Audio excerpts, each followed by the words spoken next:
alternative Digitalk. Real issues, real talk.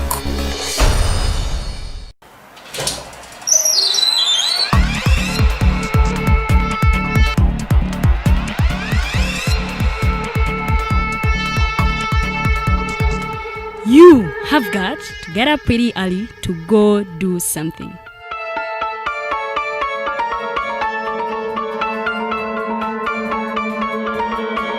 We are the alternative Digitalk.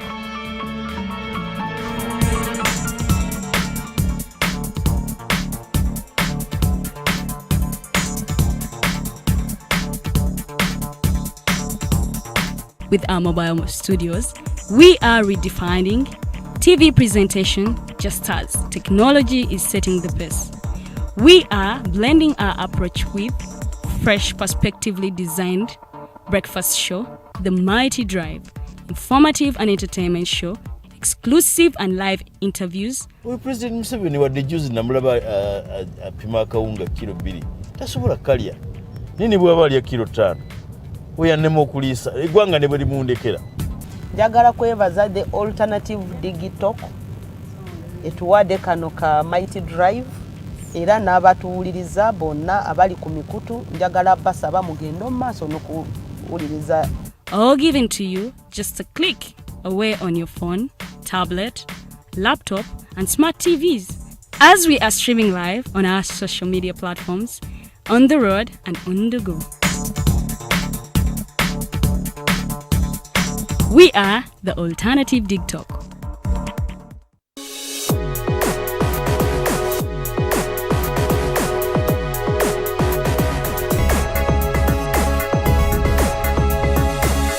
The alternative Digitalk.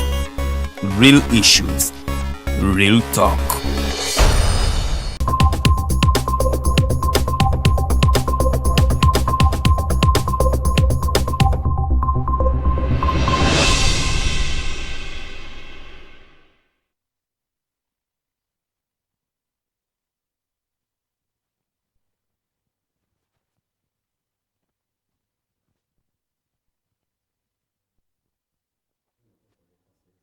Alunaku Rakutano, nyongera kwabuzaako ena gye musinzidde okubanga mutulaba The Voltage ye program gy'oli mu kulaba nze Omumbejja Luwede Lilian nkwaniriza nnyo gwe eyakatwegatako akadde kano era akawungeezi kano tuli mu mwezi ogw'omunaana oba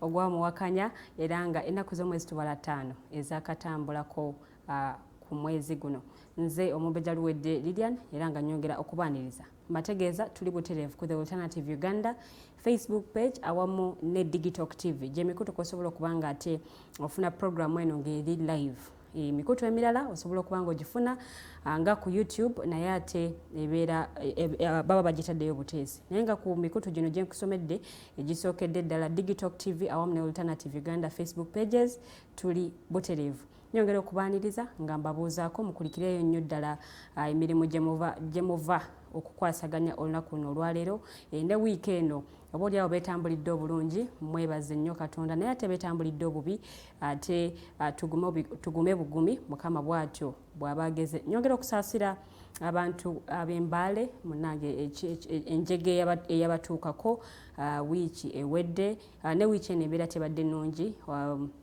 eggwanga libadde mu kiyongobero ekyamaanyi olw'ennamba ey'abantu abaafa ate oluvannyuma lw'okubumbulukuka kw'ettaka ate n'omugga okubimba. Ennamba yali yeeraliikiriza naye ng'ate abantu abafiirwako abaabwe munnange tunyolera wamu nammwe bw'atyo Mukama bwe yageze twongere bwongezi kuguma naye ate twongere kubanga ate tubeera bulindaala ebiseera bino eby'enkuba twongere ate okulaba nga oba oliawo ebifo ng'ebyo tubyamuka. The Voltage buli Lwakutaano tubaawo ssaawa emu ey'akawungeezi mpaka ssaawa 3 ez'ekiro era nga twogera ku nsonga ez'enjawulo eziba zigenda mu maaso mu ggwanga lino erya Uganda, ensonga ez'ebyobufuzi n'obukulembeze bw'eggwanga Uganda, twogera ku nsonga ez'eddembe ly'obuntu, ensonga z'abavubuka awamu n'ensonga z'ebyenkulaakulana. Buli Lwakutaano ssaawa emu ey'akawungeezi mpaka ssaawa 3 ez'ekiro. Mu studios ndegattiddwako abagenyi ab'enjawulo kuliko omwami Kasule Ismail ono nava mu kibiina ekya Alliance for National Transformation era nga ye mukwanaganya w'emirimu gy'ekibiina ekyo mu bitundu eby'Ebunyoro ne kuddako omwami Otebe Robert Prince ono nate ava mu kibiina ekya NRM era nga ate mobilizer mu kibiina ekyo mu bitundu by'e Makindye. Ne tubeera n'omwami Robert Mayanja Wels ono nate talina kibiina mwagwa naye ng'ate muwagizi nnyo w'emirimu gy'ekibiina kya Forum for Democratic Change.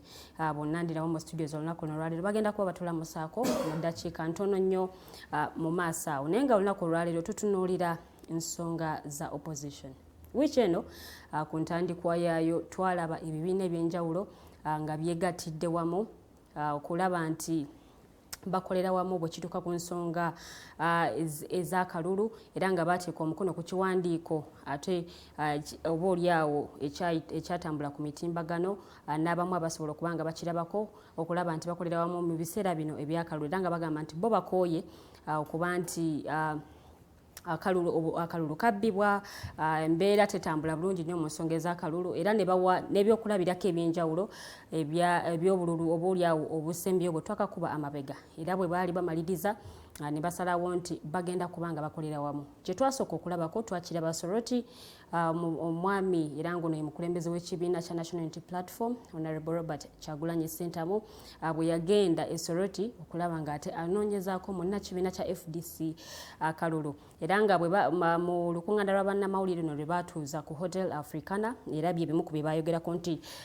ne bwe tuba nga tuli ba bibiina bya njawulo tusobola okuba nga ate tukolera wamu okusobola okulaba ng'ate tujjako bogo bayita nakyemalira era nga we tugenda okuba nga discussion yaffe y'olunaku luno olwaleero etambulira twagala okuwulira kuva eri abagenyi betuli nawo mu studios okuva eri munnakibiina kya ANT yo tetwagirabako ajja kuba tubuulira kyekigenda mu maaso okuva NRM kino kitegeeza ki gye bali okuva ewa mwami Mayanja zagoberera ensonga zino nga bwe zize zitambula era nga naye tujja kuba tuwulira okuva gyali. Kansoke mbalamuseeko oba oliawo nabo batulamuse balamuse n'abatulaba then tugendere ddala mu maaso ne programu yaffe mu bujjuvu. Kantandike ne mwami Kasule yaninaanye wano okumpimpi. Lamusa kuba tulaba.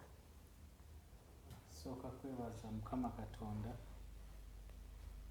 akyatuleseewo nga tukyali balamu n'okujja kwaffe wano nga tebubadde busobozi bwaffe naye okujjako okulwa Katonda era n'okumwebaza kubanga akyasobozesezza the alternative Digitalk okubanga mukyaweereza emirimu bangi abali mu business abatandise closing down ku lw'embeera enzibu eriwo n'abangi abatulaba abali eyo abakaluubirizibwa mu mbeera abandyagadde okubeera oba oluusi nabo nga balina bye bakola naye nga ku lw'obusobozi tebasobodde Katonda tabasobozesezza n'embeera eriwo tebasobozesezza. So bannayuganda n'abantu bonna abatulaba abali ku the alternative Digitalk okusinziira wonna we muli mbalamusizza ate tweyongera okwekwasa Mukama Katonda. Okay, tusanyusa okulabako mwami Kasule kanzire wa mwami Otebe naye alamuse kuba tulaba. Abatugoberera bulijjo twongera okubeebaza ate muzikize mbalamuse mwasibye mutya. Lilian nebaza nawe ne management ya Digitalk Uganda okulaba nti mutu omwaganya tujja wano buli lwakutaano isobola okutaanya ensonga sifa abageze nnyo bamanyi nnyo naye bye tuleeta twogerako ebyaffe ate bannayuganda ne bakola kiti basusulamu ebirungi oba oliawo ebizimba eggwanga ate oba oliawo bo bye balaba nti si birungi ate ne babisamula eri. Nzikize era nnyanize bannange bano abakulembeze bannange bano naye bali okubanga batusiirira akadde ne bajja wano. Lilian nzikiza nsaba abantu b'e Bukasabbi Muyenga tunayo by election eriyo ya woman councillor e Bukasabbi. Nzikiza abantu beeyo bagambe nti Omumbejja Nasolo Reste sebo mulabiranga ddala wena kala kali Bukesa kirubaga eno Bukasa eri Bukesa ojja kusasulira akalanga ako so abantu abo aba NRM bemba muteeka ate babaweereze bulungi ateka n'okuyozayoza abaliko bebatuuseeko beebaze Katonda okubifuna n'amawata n'abakufuna mwongere okusaba Katonda era ajja kuba akola ki nammwe abawe ekyo kye musinga okwetaaga. Amannya nze Otebe Robert Prince Totoman. Mbagaliza program ennungi. Tusanyusa okulabako mwami Otebe. Naye era luli yalyogera erya Totoman. Ndi yali piso. Nerya Totoman yalyogera. Atwanirize mwami Mayanja naye alamuza. Imamu tabatiza gute mu Katoliki. Asebe ne banyabo nze Mayanja Robert. Mbebaza emirimu gye mukola. Njagala okwongera okusaba buli gwe kikwatako. Tusabire eggwanga lya Kenya. Bali mu kigezo ky'amaanyi nnyo. Naye nze ndi musanyufu at least kakyanga batandika okutuusa wano we batuuse beegombebwa. Era nze ebirowoozo binsula Kenya. Data wange agweredde Kenya. Omwami Odinga alina meeting gyabaddemu n'agamba abamuwuliriza kitemugezaako ne muvuma Kenya eno eya kitange eno gye tulwaniridde obulamu bwaffe bwonna. Kenya toyinza gigeraageranya na Uganda. Nedda, tewali n'ekimu bwe kiti kye tusobola kutunulako nga twogera ku Kenya ne tutunula e Uganda. Nze ndowooza nti yandibadde debate nnene nnyo olwaleero nejjo na luli ababaka baffe mu East African Community, ababaka baffe ba ambassadors, ba minister ba foreign affairs. There would be a big debate here. We want to federate.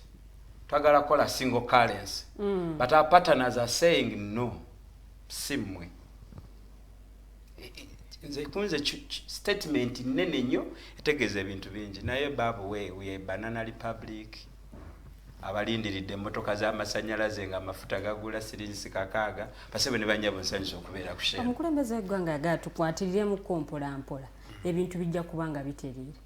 Bwe tunaaba twongedde okwatiriramu nga bw'atugambye tujja kulaba ku birungi oboolyawo nga bwe yategeeza. Naye nsanyusa okubalabako mu studio olunaku luno olwaleero mwebale kubanga mutwegasseeko. Tugenda kubanga tutandika programu yaffe mu bujjuvu era nga tutunuulira ensonga eno nga bwetambudde. Ndowooza ngenda kutandika ne mwami Mayanja gwazza agoberera ensonga eno. Omulabi wange ow'olunaku luno olwaleero oba oliawo naye yali badda njagala omuwa ekifaananyi ensonga gye tulina mu ddiiro kiki ekituufu kyeriko era kiki ekituufu kyetegeeza. Wali kusooka ku byonna ndi munyiivu eri bannamawulire mu Uganda. Ndowooza kati guno gufuuse muze tekakyali kabenje. Ekyomuntu okuyita bannamawulire ng'olina ekijjulo ky'oyagala okujjula nga kyansujju ne lumonde. Bambi nga balina n'amaaso n'amagezi n'obwongo nga te byokka bye baasoma. Naye bwe bamala okulaba ebintu bye ne bagamba nti omusajja yajjudde oluwombo lw'emisota. Intellectual dishonesty bannamawulire. Ekyali ku Africana ebibiina by'ebyobufuzi bino wammanga. Justice Forum, Jema, Democratic Party, at least kukisigaddewo. Because Mukaku yali ku Africa era Mukaku twamulabye ku Popopo Memorial Center yadde nga bamalidde ku Jinja Road Police. Ekyo kyokka nakyo kikutegeeze political space under the multi-party dispensation. Tenyumba gye bayita Democratic Party efunye okusoomoozebwa. Constitution yaabwe bagiwulira eri mu lusuubo nga nti edda tetujjayo majambiya tugende ku Popopo Memorial Center tukubaganye ebirowoozo. That is exactly what I'm saying, but what happens? Police ezze tear gas teke ekibooko era ababadde batasobola kudduka basibidde makomera. So abantu batunuulidde obululu because business y'ekibiina ky'ebyobufuzi esinga obunene kalulu. Ekituli gesturing ebibiina by'obufuzi ze mmotoka oba ze vehicles ze tuteekateeka okuparticipating mu ngeri gye tukulemberwamu the issues of governance. Era tulina amateeka agatulambika naye ng'amaanyi tugasinziiza mu constitution. Kakati business esinga obunene bwe kaba kekalulu nako kennyini kali clearly defined mu constitution.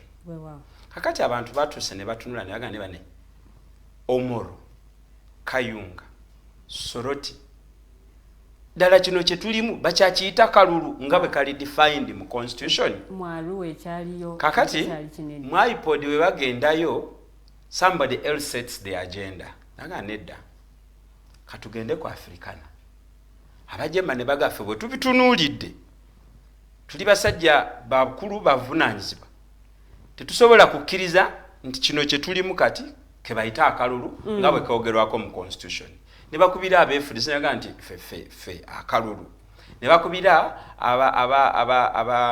aba national unity platform nekyagoyanyaga kirungi nange ke Kayunga saagenda naye ake Soroti nabaddewo n'agange kaka ne beebuza tukole tutya ne bakkaanya nti yadde tuyinza okuba tulina obutakkaanya wano nawali naye olw'okuba nti ekituleeta okubeerawo ke kalulu ku nsonga z'akalulu tukkirize tukolere wamu nziramu ku nsonga z'akalulu tukkirize tukolere wamu naye bamaze ne bagamba nti naye era omulimu guno si gwaffe ffekka abali mu bibiina by'ebyobufuzi omulimu guno gw'abantu bangi so ne ba actors abalala in their individuality nabo tubakole ki tubayite tubaganye ebirowoozo because tosobola ku ruling out Kizza Besigye I don't know 4 times presidential candidate kati bwe tuba twogera kalulu bw'otaleeta oyo ogenda kuleeta ani kiwulidde era nze ndowooza nti ekyadde ku Africana yabadde entandikwa naye nze ndowooza nti emboozi eno erina okweyongerayo biki bye byabaleeteddwa okulowooza bwe bati nti one akalulu ke Soroti obululu bwonna bubadde bubi kuva ku kyaka ekyenda in fact kuva ku k'ekinaana okutuuka ku Kasoroti akakubiddwa jjo bonna bubi ak'ekinaana kaleetera mwami Museveni ak'ekinaana kabi nnyo kuba kwe tusinziira n'obuwanga bwako abantu 5,000 babututerekera eruweero ng'ebimuli ng'ebijjukizo abantu mu Buganda 5,000 baafa naye nga bafiiririra ekintu eki kyokka bwe kiti kalulu ak'Olukumi-19 era abamu nze nawulyanga jjajja wange agamba naye Museveni yafuna obululu 3 mu 8 ate lwaki yalwana so si Democratic Party gye banyaga olino nanzijukiza olugero lw'Abanyankole oluga nti bw'olabanga omusajja ayagala omwana okusinga nnyina amuzaala kitegeeza agala mulya baabwe Democratic Party n'obuwanguzi bwayo baabulya naye kisinga obukulu obuwangwa obwo bw'obutunulako eruweero nojja n'otunulira preamble ya constitution tutambudde emyaka emeka okutuuka wano kyannaku kyabuwemu kiswaza titukyasobola okulaba ebintu nga bwe byalabise Soroti kisaagala kumanya oba ani yakoze eki naye byonna ebyabadde Soroti biwunya bya bugwagwa by'abantu abatategeera eyawangudde ne gwe bawangudde na buli roolo gye yakoze kasita ebeera nga yabadde eri wala nnyo n'ebyogerwako mu constitution tuswadde ng'eggwanga tusaana tugende mu kereziya twatule okwonoona kwaffe tugambe ne bafaaza batuteekeko amafuta tugende mu kwefumiitiriza tusabe ekisonyiwo kiki ekyabadde Soroti bulijjo batusiigira ekifaananyi ekiraga nti abavuganya mu by'obufuzi be batera okubeera n'emberebezi nti Mayanja ndi weefudisi bwe nsisinkana owa Alliance for National Transformation walina okubaawo abatukuuma so that sitemako Kasule mutwe n'ebiseera ebisinga tujja mu studio muno era kituba kituleese byabufuzi nali nkutteko Kasule obulago naye ate tulina gwe twalabe ku mukutu ogumu mwogezi wa kibiina kya byabufuzi ekimu mu studio teyaze na peni oba na byuma nga bino yaze na pistol ate era debate yabatuusiza eyo yabadde kalulu ke Soroti okitegedde now that is how ugly Soroti went Soroti twalabye abalina okukuuma bannabyabufuzi obuteetuusaako bulabi nga bannabyabufuzi babayodde ne babako gye babakweka baana wattu effujjo bo ne balyekolera awatali abakuba ku mukono police officer ng'ayambadde uniform ya Uganda police ng'atikinga ballot paper nenga akikola mu ngeri mbi nnyo ng'olaba naye kennyini tanyumirwa because nze Mayanja bw'ontuma okubba mbeera smart toyinza kukwata bukuleti n'ogitiikinga nga bwefaanagana bukuleti akalulu namba 1 namba 2 namba 3 paka ku 50 nga bulinaanaganye seemu bando okitegedde nga ne time y'okubutiikinga efaanagana kubako time ku ballot paper I don't think kubeerako time ku training y'aba polling agent be twa deploying esoloti waliwo ne report esobola okuwulira nti omulonzi yafunye ballot paper ye mu ssaawa bweziti mu ddakiika bweziti mu microseconds bweziti era yafulumye ku polling station oluvannyuma lw'okukola choice ye mu budde bwe buti. That is how organized the team FDC, the combined team of opposition forces mu Soroti, that is how organized they were. Jukira nti ngencha kalulu amaje ne police gakola raid panda gali kabisa obani ne ba vandalizing private properties hoteli bazi enzigi bazi sambanga teke abalala bajeeka amategula babukidde mu siringi abakyala n'abaana matumbi budde bebase abasirikali ba Uganda People's Defense Forces ne Uganda Police nga mwana tubakola bitwayitanga ebyabanyenya. Mwami Mayanja awo njagalira okubuuza ekibuuzo kino nti buli bwe tubadde nga tuva mu kalulu opposition ebadde ng'evainaga kalulu tekabadde free and fair mubaddemu amaje mubaddemu bino na bino kiki ekibadde kibalwisizaawo oba oliawo okwegatta okukolera awamu bwe kituuka ku nsonga ya kalulu wange essira we basinza odditeeka ndabanga abalitadde ku bululu buno by elections zino ez'akaggwa ekisooka ku byonna nange nja kuddamu ebigambo bya mukama wange Kiza Besigye bannamawulire mulekerawo okulipootinga ebintu bino gy'oli mwe mubeera katuumu nammwe mubirabye mubeerayo mu firudi twagala nammwe mukole statement because you are part and piece of this exercise naye okuddamu ekibuuzo kyo tulina endowooza nti tulina institutions ezirina okuactinga ku bintu ebimu nti 201 206 2011 what happened 2011 Kasule I'm trying to say nti tucomplainize ku bintu bino ne tugenda ne mu court kati nawo badde mu Uganda tewaze jo toli musama yadde kadama judgment za court byezize zoogera okyasobola okukkiriza nti tugende mu court tutandikira ku guno ogusembyeyo electoral commission presidential electoral commission 2021 Mwami Kyagulanyi bwe yagenda mu court yayita naba kuwansala yayo ng'omusanga agujja it is okay because gwe ngate omulimu gwo gwakutubulira amaso gaffe begataalaba toyagala tubulira the frustration. Mwami Mayanja let me make this point clear nti soko teke Kyagulanyi aside right honorable prime minister Mama Mbabazi bwe yagezaako genda mu kooti okuchallenginga akalulu 2016 fenna tukimanyi nti amaje galumba chambers z'abalooyabe ne bagezaako deliberately to sabotage Mwoba osomya amateeka agafuga ebyokulonda ne mu kooti baga nti as long as one can prove one malpractice it is enough. Okiwulidde kati kwa Mama Mbabazi vandalizing offices ne bascatteringa evidence abasajja gye bazimbye and do you know what the land judges went ahead and behaved like it is business as usual.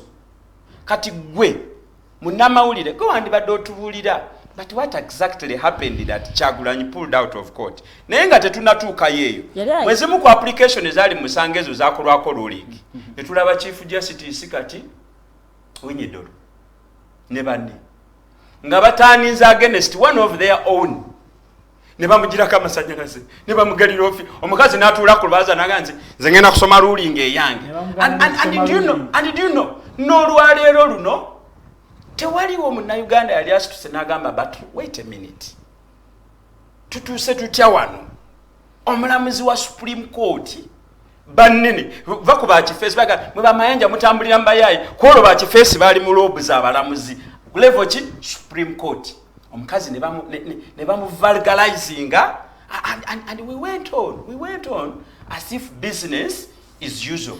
So ebyo byonna bw'obigattagatta ababadde balowooza because twalinanga mu 2021 walingawo debate egamba nti tetwandigenza mukalala nga agwefunandaga muntu so twali tulina okutuuka ku equilibrium ya debate ezo tufune consensus kakati tutandika okubrainstorminga collectively what could be the next best way forward. I want to congratulate my leaders. That is what they did at Africana. Mwami Mayanja toyanzige kansoke enzire wa Mwami Kasule. Mwami Kasule enti tetwagirabye tetulinaako nawe twagirabye yadde monna kibiina ku Hotel Africana tebakkiririza mu nsonga oba oliawo ezaleetedde bannabibiina abalala okuvaayo okugaa nti kabakolere wamu ku nsonga za kalulu. Ekisooka kankutereeze ekyabadde ku Africana kikwata ku buli munnauganda yenna si kya kibiina kya byabufuzi nga enti kubanga twatuukirirwa ate twafuna document eyo okujjako tulina process engeri gye tukolamu ebintu byaffe. Manyi sometimes bureaucracy nayo mbi naye bwe muteekako principles ne mugamba muno kati this gye mitendera gye tutera okuyitamu okutakinga decisions sometimes it's painful. So bwe twafuna document eyo tiimu yaffe esinga obunene yali eri mu bitundu bya West Nile nga bali mu mobilization but they spent there 10 days.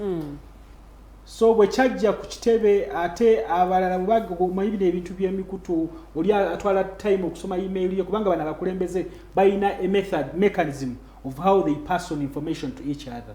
So we wajifuna it was too late nga to coordinate a team either to go or to take a decision whether to go or not to go. So enti okutaba ku Africana on that day it's not that we don't believe in what was raised on that day ku Africana oba ebyo bebakkiririzaamu abali ku Africana ate tugenda kutuula ku Monday kubanga waliwo press conference naye nga press conference egenda kugobererwa ebikolwa tugenda kutuula ku Monday tulabe tugenda kwegatta tutya ku bikolwa ebimu ebigenda okubaawo as a result of that press conference yakola ki eyaliwo naye ekisinga obukulu nga bwe nkugambye mbwe kyali ku Africana it was about Uganda. Bw'oba obadde ogoberera ebiri mu kalulu ka Kenya teri muntu mwogezi oba munnamawulire oba munnansi oba abeesimbyewo mu side zombi atali mu kwogera ku Kenya. Zekyandeetedde okwebuuza ne ntandika okukola review nengenda mu campaigns ez'enjawulo ezibaddewo mu ggwanga lino nendaba the different players bigambo kye bibadde bibavaamu. I think for us here we've forgotten Uganda.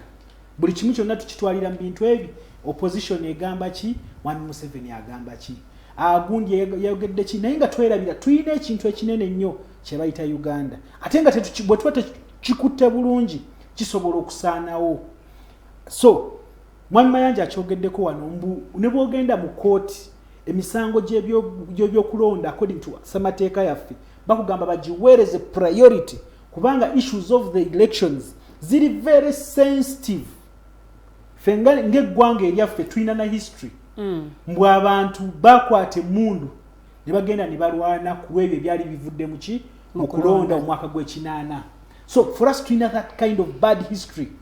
Nalabye Joe Honorable Semuju ng'agezaako okukola report ebyabadde Soroti mu parliament n'agamba waliwo Rebo Museveni speaker ng'amugamba toyita president w'eggwanga Rebo Muyekera naye n'amugamba 87 President Museveni yali Muyekera yali Rebo nga ine ekibinja kyakulira nga balwanisa okujjako government yali ekoze eki yali erondeddwa naye ye yali agamba mbu ekoze eki yabba akalulu. Naye ebyo byonna tebikyuse kubanga naye yennyini government ye yagamba yalondebwa naye bangi abagamba ne Supreme Court nga kweri egamba mwalimu okukola ki azze nga mubaamu emivuyo egyetabira mu kulonda okwo okukola ki okumulonda. Era ne bw'obeera mu court ng'otutte election petition bakugamba the weight of the evidence it doesn't matter. Ne bwe kaba katono you don't even need to write files and files. Naye kasita mubeeramu akantu akatono ne bwe kaba gamba mbunno kubanga Odo Tayebwa yali MP wa Bushenyi yajjayo NASA basajja balaba mu kooti just on a mere bottle of water oli yagaba amazzi nga galiko vote nassa abasajja balaba basinziira ku ekyo ne bamugjayo Mwanga Kivumbi okujjayo empya yaliyo Kikuluku baali bamwita Kikulukuni yamugirayo ku ttaala ya stima ng'agiwandiiseeko vote Kikulukuni okitegeera that's how sensitive ebintu by'okulonda bwe bikoze eki naye tutunuulire obululu bwaffe buzze butya tutunuulire Essoroti kiki ekyaliyo tutunuulire bannayuganda buli lunaku tuva mu kalulu nga bagamba ki kubanga nze ng'omuntu nakirozaako in 2019 twalina by election e Hoima ne bagibba bwe batyo ffe tekyatumalira it's until 2021 when personally I went to the polls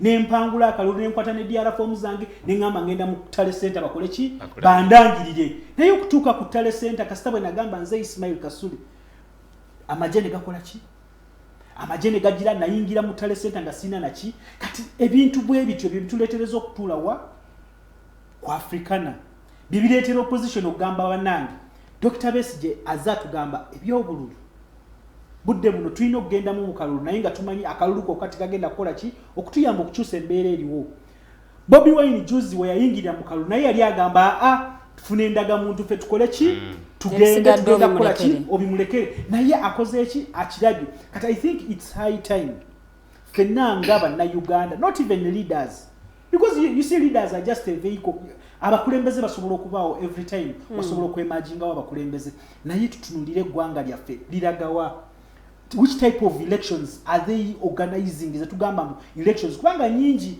ate these elections bwe ziba teziri well controlled oba organized zisobola okuvaawo ekizibu ng'ekyavaako mu gw'ekinaana so I think as actors tulina okujja wamu tutunulire bwe tuba tugenda mu kalulu ako because I read that communique nendabira ddala ebintu bye baraisinga bwe tuba tugendamu which kind of message are we going with si just gamba mbuno tugendemu oba tuwangule because you see ne bwe tuwangula omubaka wa parliament ne tumwongerako oba omuba babiri what are they going to change but like I have always said in every dark cloud there is a silver lining bwe baba declaring zembu there is a by election as the opposition because okwegatta kwa opposition nze buli Jones zenkyogera we can't tusobola okwegattira ku mitendera egy'enjawulo because political parties field candidates because of different interests musobola okulemagana okukola ki okufieldinga single candidate naye ne mugamba kati tugenda kwegattira wanu ku message to spreading embuno kati ffe FDC webe eri strong in this area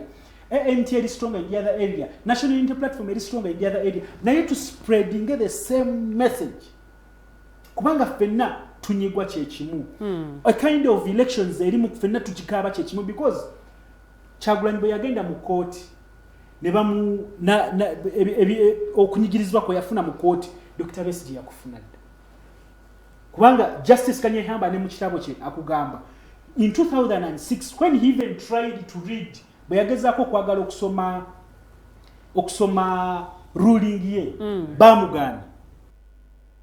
bamugana okusoma ruling ye teyagisoma up to now he says it's something ekimuluma ku mutima kubanga tebamukkiriza kusoma ruling ye yali agala agisome ayogere buli kimu kyonna n'amasimu agaba kubirwa nga bagamba for the good of the country ebintu mubirekawo kubanga bali bamaze okukkaanya mbu akalulu bakakole ki kaddibwemu that was 2006 so to me I think tuleme okutunuulira mbu ebibiina by'obufuzi biki what I would call upon political actors leka tubeere honest enough ate tubeere bakulembeze because you see sometimes tubeera n'abantu baffe bano abawansi abawagizi baffe bebatera okudownplayinga this kind of initiatives eziba zikoze eki zizzeeko oli n'avaayo n'agamba no ffe tetujja kutuula ne gundi ali bwati gundi ali bwati budde buno ekiseera kye tulimu twetaaga okulaba ng'eggwanga tutambudde tutya wamu ng'eggwanga tututte tutyalina eggwanga because everything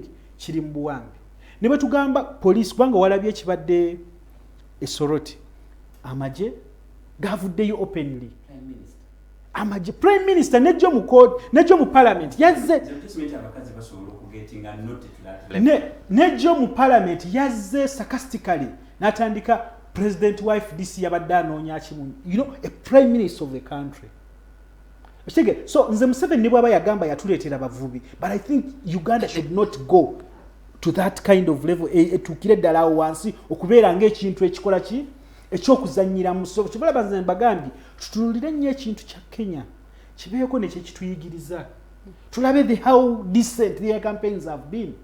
Bw'olaba how these people have been on their rallies, it's exchange of ideas, words. Naye wano mundu zivaayo, gundi sente ne zivaayo ne ziggwayo na buli kimu kyonna. So it's a battle that we need to all of us okwekwatira wamu ng'abana Uganda honestly tulabe nga tufuna solution ya kino ekintu ekikola ki ekitunyiga fembi. Weewaawo mwami Kasule tuyanze kansooka ate ekibuuzo kino kiweereze mwami Otebe. Mwami Otebe bwe walabye opposition ebibiina ebimu mu opposition nga bisazeewo okukolera awamu kiki kyekitegeeza eri ekibiina kya NRM oba gwe nga munnakibiina kya NRM? Omulamwa mulungi naye mbadde mpuliriza abakulu bano nda mwami Kasule nga ina mweyaliikirivu nga weralekubulaga nti oba kamana kino kigenda kuyiika nga bulijjo naye soke twebuuze nti opposition yali yegaseko ddi tutunule ebyafaayo bya gundi ebyobufuzi bya Uganda gye bivudde esookera ddala coalition zikirizibwa oba agreements naye bwetunulya historia ya Uganda waliwo coalition emu yokka yali etuukiriziddwa naye ate nayo bannabyabufuzi bagituma unholy coalition yaliwo ndowooza wakati wa KY ne UPC awo bagata amaanyi UPC nekola ki newangula ndowooza yafuna obululu bwalimwa something naye okuva emabega eri yonna yonna okuva awo paka olwaleero tuze tulaba endagaano ez'enjawulo ezikolebwa bano abakulu naye munnayuganda ajja kwebuuza zibatuusizaawa era bayiridize ki kye bafunyeemu. Bwe tudda ku mulembe nga mwami Museveni ali mu Sikalwana twalaba ne coalition ezagezaako kujjaawo naye nga yonna yonna coalition bagizimbira ku byobufuzi nti tuleete ono y'abaafuga nejjukira Mayanja abadde atandika tugambye omulamwa ogutondwawo ekibiina ky'ebyobufuzi kwe kuteekateeka n'okusponsoringa candidate ayitewo afune obuyinza atakola kye bayita governance akulembere abantu. Kitegeeza nti ebiina bino byonna byonna gy'emiramwa gye bikikola ki gye giina obuzibu bwe bugira ku saidi yaabwe ate ffe nga aba NRM bwe tusanyukira kuba tubimanyi tuze tubisomako ate abamu tubirabyeko naye baleme kubudisa abantu nga bano NUP bwe bagamba bayita leka nkubuulire n'abatulaba mwami Kyagulanyi alaze bannayuganda nti yali mwana yali amanyi ekibalo nnyo mu kiraasi mu budde bwe bw'okusoma yali amanyi mathematics yabaze ekintu kye ne Besigye musajja mugezi nnyo zikakubule bano abantu balwanira ebintu ebyo ani abeera ku ntiko paka 2026 kakati mwami Kyagulanyi yakolaga nti bw'otunulira by elections eziteekeddwa olwaleero teziri wano mu central ye waasinga amaki amaanyi tayinaayo tutunulekana akakaggwa kesoroti gwe bayina mulundi guli omukyala yasalidde nadda ku NRM ompulya bulungi tugende ebukimbiri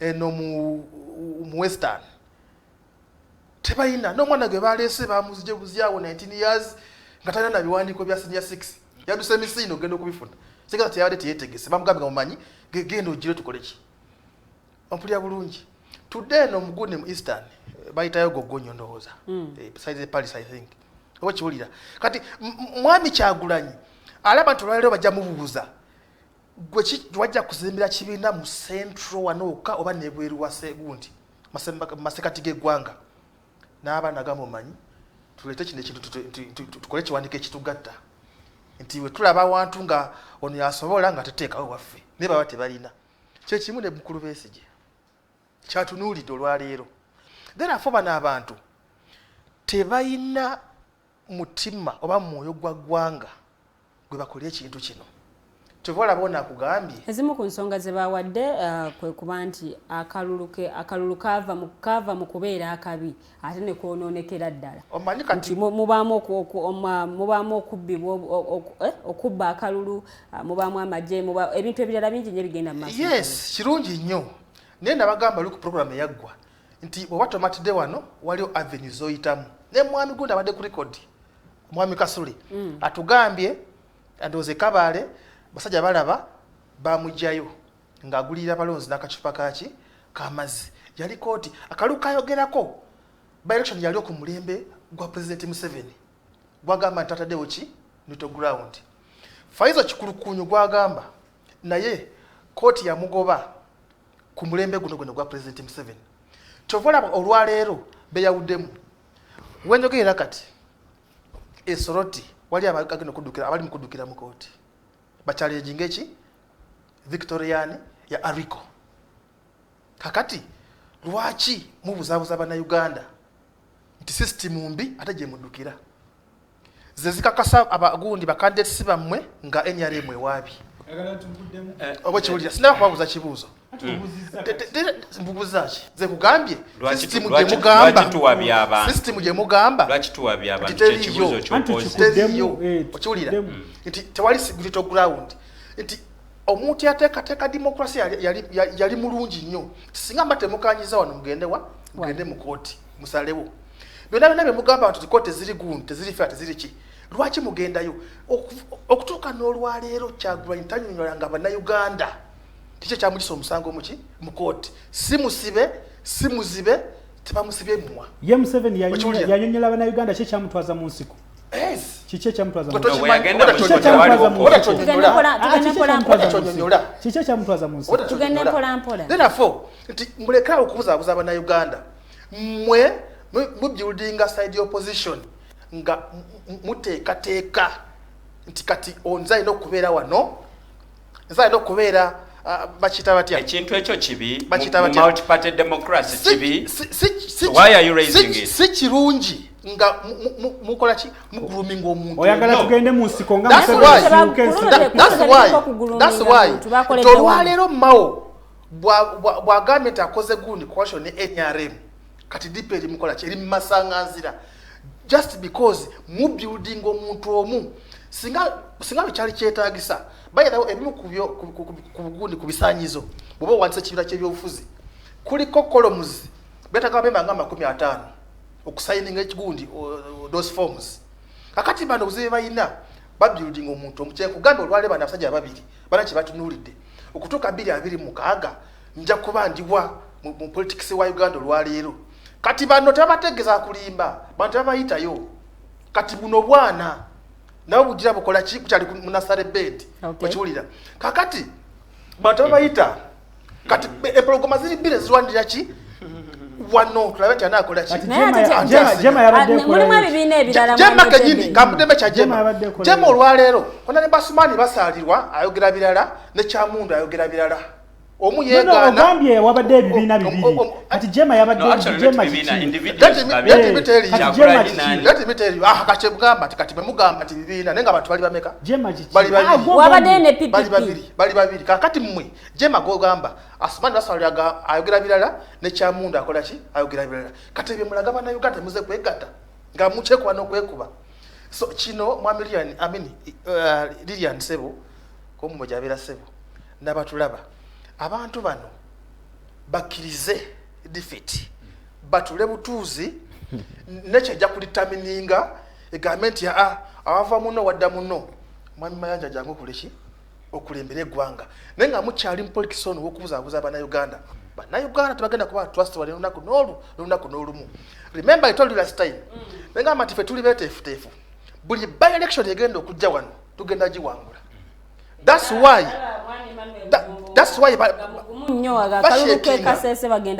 bw'otunulira kiri mugunde gogonyo nti owa NRM yasinga obuwagizi era addako wa NRM independent bano tebalina we balabikira.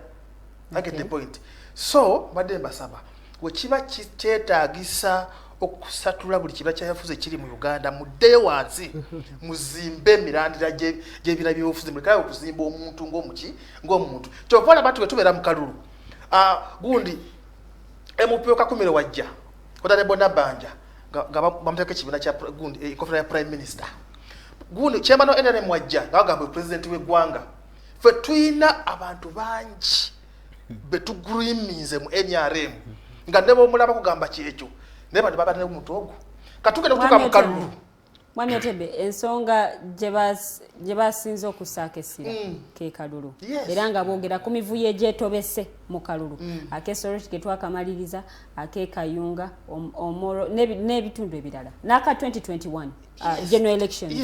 Yes.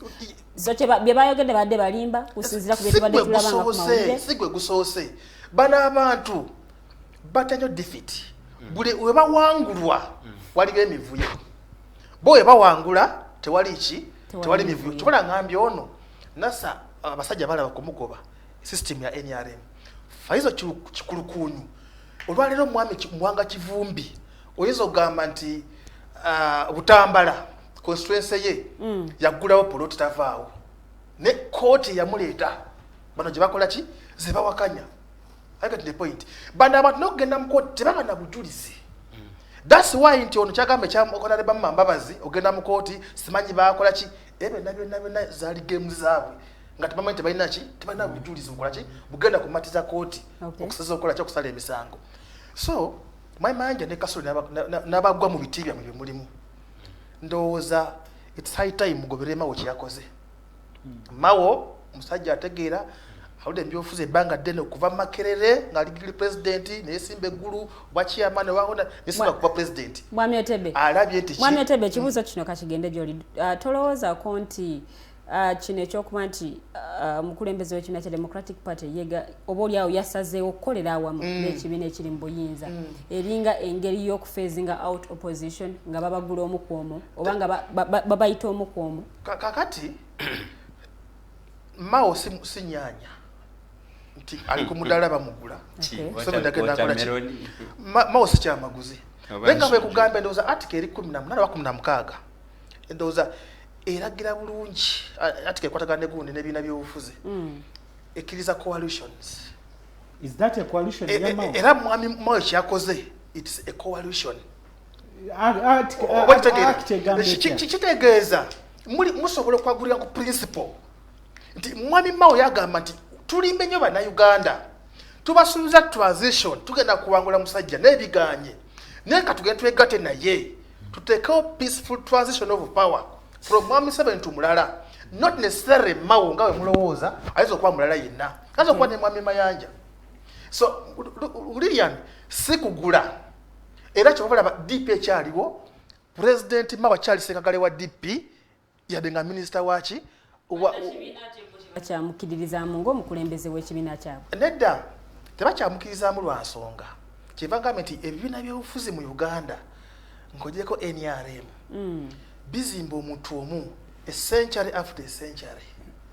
Kakati bano bo bagamba nti Mawo yabadde gwe badde batulanga mununuzi waabwe mu DP kati akoze eki balaga nti agenze. Tulina okuddayo okusomesa bannayuganda coalition kyeki coalition zikirizibwa okiwulira kubanga bo tebamanyi baga Mawo akoze eki Mawo agenze bulijjo abantu babadde bajja bakyoka badda mu bibiina mu NRM. Betkame yajja endagano teyali ngende bwere olwaleero yajja buzinagamba ngati egunde fulisi banjiganyiza kangende eno n'olwaleero endagano eri transparent. Yali president general w'ekibiina kye bayita Uganda Federal ati yavamu FDC ndowooza beera current whatever naye yava bugundi mu Federal Alliance najja mu kimu NRM engeri gye yajjamu si Mawo gyazeemu Mawo akoze coalition zikirizibwa Betkamya mu Kenya bano gye boogerako yajja atya waliyo coalition mwami Kenyatta jakola ne Guno Odinga olwaleero gye baakola nga bamaze akalu kali akaggwa akalimu rayo senja abantu baafa kupa emitwalo 10 bakola coalition era oluusi mpuli abantu bagamba nti Odinga yali amugundi olukwe amini Kenyatta yali amugundi Ruto olukwe terwali lukwe batula wasine balagamba nti singa tuleka mwami Raila Odinga ebbali abantu bagenda kusigala bakola kibeekuba Kenya tegenda kufuna mirembe nebakola kibayita coalition yadde nga gundi yali bbali wa government omwami Odinga mwami Otebe ku kintu ekyo bano kibatamanyi nti obwegase oba okukolera wamu ebinabifuza ebyenjawulo kikito olaba nabo olwaleero bakikoze bo kye bayita endagaano yaabwe kye bayita kati bavumire yani Mwami Otebe soko simbe wakati awo the voltage program gyoli mukulaba tugenda kubanga ate tuwumulamu katono nnyo bwe tukomawo mu ssaawa yaffe ey'okubiri tugenda kwongera okuttanya ku nsonga eno eri mu ddiiro ey'ebibiina by'ebyobufuzi okusalawo okukolera awamu ku nsonga obaolyawo bo gye batunuulidde ennyo y'ensonga ey'akalulu okulaba nga ate bajjawo bo gwe bayita nakyemalira mu buyinza katsoke tuwumulemu katono nnyo bwe tukomawo mu ssaawa yaffe ey'okubiri ojja nakusobola okubanga okuba essimu mu studios okubuuza ekibuuzo gwe ayagala okubuuza nga toyise mu comment section ate abakulu bano babeere nga bakuddamu temuvaawo.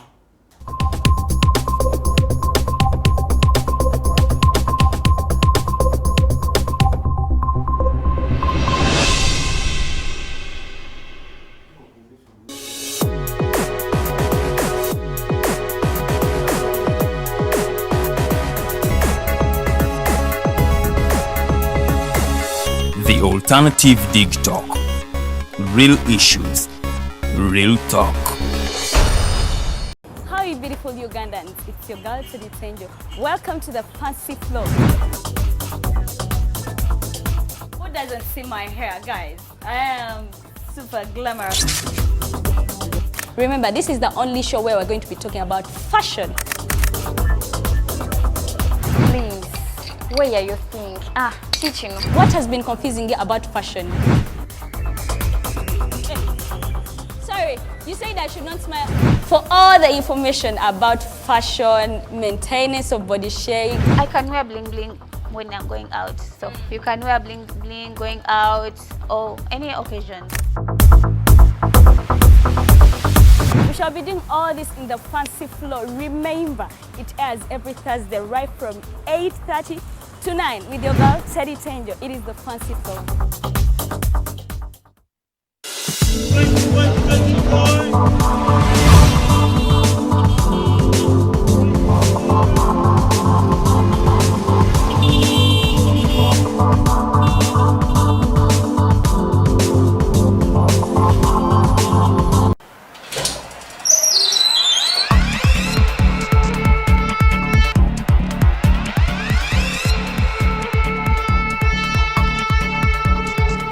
You have got to get up pretty early to go do something.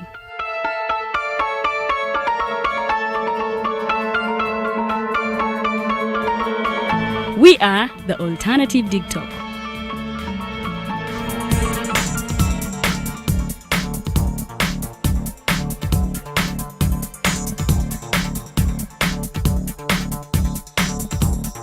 With our mobile studios, we are redefining TV presentation just as technology is setting the pace.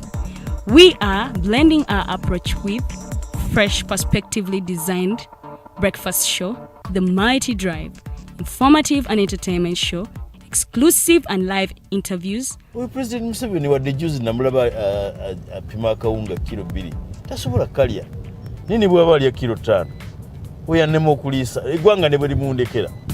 Njagala kwebaza the Alternative Digitalk etuwadde kano ka Mighty Drive era n'abatuwuliriza bonna abali ku mikutu njagala basaba mugendo maaso n'okuwuliriza. All given to you just a click away on your phone, tablet, laptop and smart TVs as we are streaming live on our social media platforms, on the road and on the go.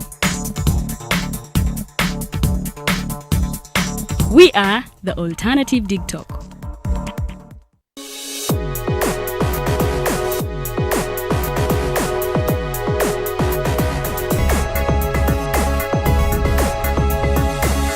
The Alternative Digitalk. Real issues, real talk.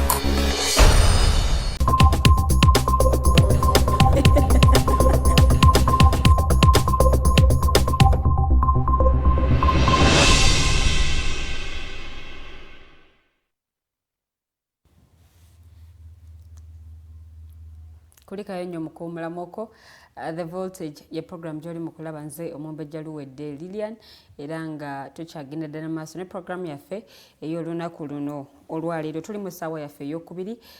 Gwe wenna ayagala okuba nga okuba essimu mu studios obuze ekibuuzo studio lines zaffe kweziri buteerevu osobola okuba nga ate oyitako n'okuba n'obuuza ekibuuzo abakulu bano ne babeera nga bakuddamu. MTN eri 0789 017145 0789 017145 ye namba ya MTN so nga ate namba ya Airtel eri 0759 132310 0759 132310 ate osobola okuba nga obuuza ekibuuzo abakulu bano bajja kubanga bakuddamu butereevu. Tukyagenda mu maaso ndi n'omwami Kasule Ismail ono wa ANT kuliko omwami Otebe Robert Prince era ng'ono ye ava mu kibiina ekya NRM so nga ate mwami Robert Mayanja Wels ono talina kibiina mwava naye ng'ate muwagizi nnyo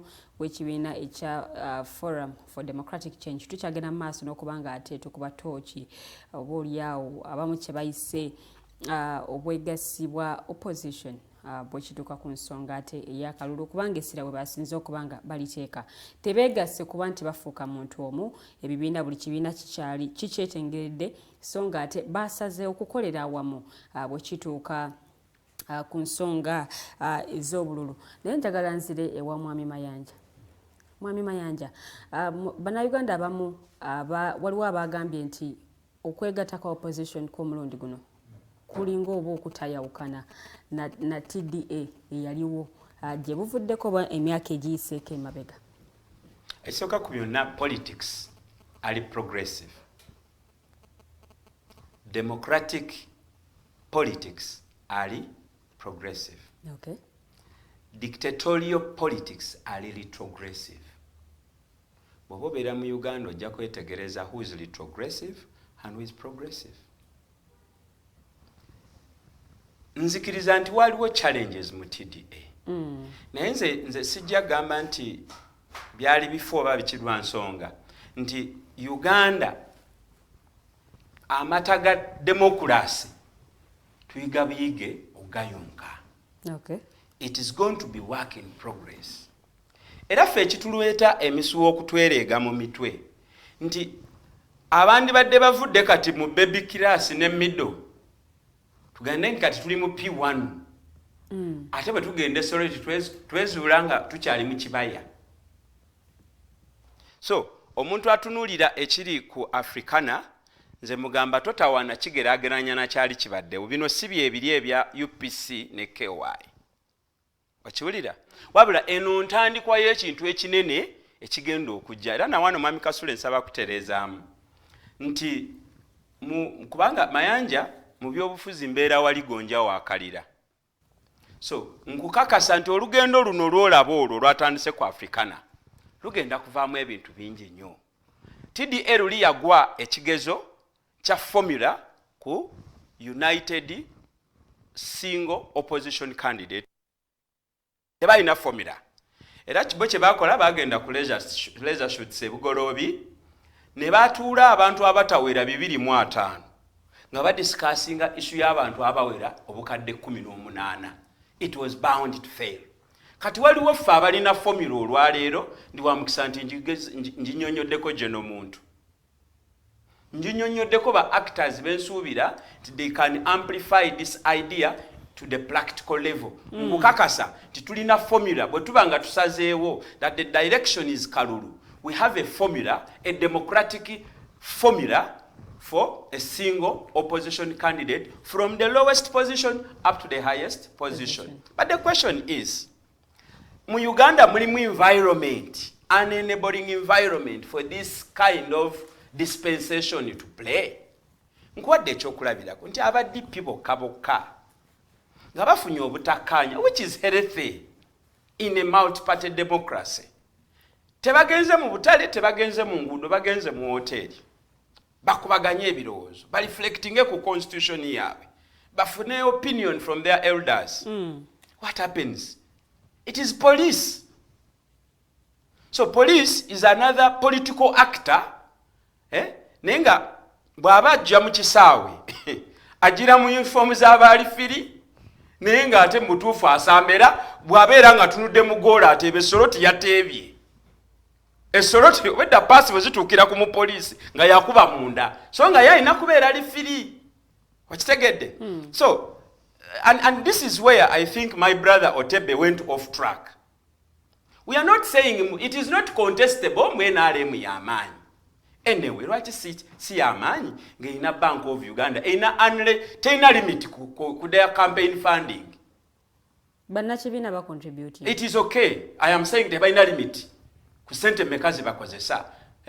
Balina chairman ate nga ye president akolera miliyoni 3 omwezi naye abeera ne budget ya buwembi 2 buli lunaku. Ekyo si kipya. Bw'oba obeera mu Uganda ekyo kya bulijjo. But the debate here is bwe tubanga bwe tuti bwe tutambudde kuva mu kinaana wano we tuli we tusaana okubeera Otebe. Debate eno si ya contestinga FDC nafu oba NRM y'amaanyi. Debate eno recognizinga ne political party nga PPP nga conservative party because they are registered entities, they are public entities. They are public entities. Bananga atuuliriza mwegendereze nnyo mujjukiranga ne reflecting ku lusozi ababuulizi b'enjiri bayitamu okusomesa Ebukristaayo buleme waffe Ebukunja Mbasezi. Abasezi babeera ne predetermined decision bo bali abantu baabwe. Kakati tulina atudde mu studio n'atubuza bakole ki? We are talking about ensonga eyabaleeta mu buyinza. Abantu emitwalo 5 lwakuba gwe tukuliko bamwe. Mwina gye mwava ne muddira agazibu gamwe ne mugaleeta. Feruwero tulina obuwangwa obutannaziikibwa. So ensonga ya kalulu yandibadde issue era kyobola natandise n'olulimi olukambwe eri media. This is not an issue ey'aba politicians. This is not an issue eya ruling party or people in government. It is an issue of Bannayuganda because akaluka ekinana era byatandika bwe biti. Paulo Mwanga n'agambye sisanga ayogera ku bya results. Era ne nkusanga ngo oyadde ozitaalingidde ku kipapula kya Pick Fair oba olidde mu nsolukwe. Gye twamalira nga tuli myaka 5 nga tetulina kye tuproducinga okujjako okudduka n'okusula ku ttale. So if such a debate gy'otuyitiddeko omuntu najja n'akugamba nti ekizibu ky'aba FDC tuzimbye omuntu omu onabeerawo. FDC nga political party mu bunafu bwayo yakabeera ne ba president generals bameka offalinze ba flaga bearer ku kalulu k'obwa president bameka naye mu nyumba y'abasezi gye bava eyasooka okuvaayo nti yavuganye chairman nakati alabika musibe bw'aba tali butabika. Waliwo omwami captain yasooka okuvaayo naga njagala okuvuganya ku bakyamaani bwe NRM era ayinza okuba musibe oba sekyo ali butabika. Omulala eyavuddeyo ate nga yali wankizo nnyo secretary general ekibiina kizimba eyo ya ideology ye NRM be batuguza democracy era be bali responsible ku mirembe gino egituleeta ne ku seti okwogera. Naye omu kubo bwe yavaayo naga nti president waffe okoze bulungi nnyo naye okuba nti ensi eri progressive wajja tulina radio Uganda obukulembeze bwo kati tulina TV ez'okusimu but from this point going forward weetaagamu obwongo obupya. Bakuba omusajja oyo batulugunya omusajja oyo ne mukazi we ne bamuwa obutwa. Okitegedde nze ngambye mukazi we lwakuba obeera Cairo tobeera mu Uganda. Therefore ojja kujja mu budde bwo tuwuliziganye mwami Otebe omulundi omala mu studio ojja n'ekitabo because Mayanja kati ndi ku level esomesa ngambye tojja kusomesa abantu nti waliwo kooti nga bwaga nti waliwo kooti genda mu kooti but by the way ye ango yange eyokubiri we have not despised courts. In fact wabeerayo omuntu atestinze kooti badde opposition we have challenged everything simply because ngaba na Uganda abakiriza mu constitution we have conviction of systems of institutions naye ate opposition abamu tebakiriza nti basobola okufuna obwenkanya nga bagenze mu kooti era nga munnamawulire kati awo wogiramu. I want to ask you, ruling eyaga nti wabaddewo rigging but it wasn't enough to overturn the elections. Gwe kyo kyogerako ki?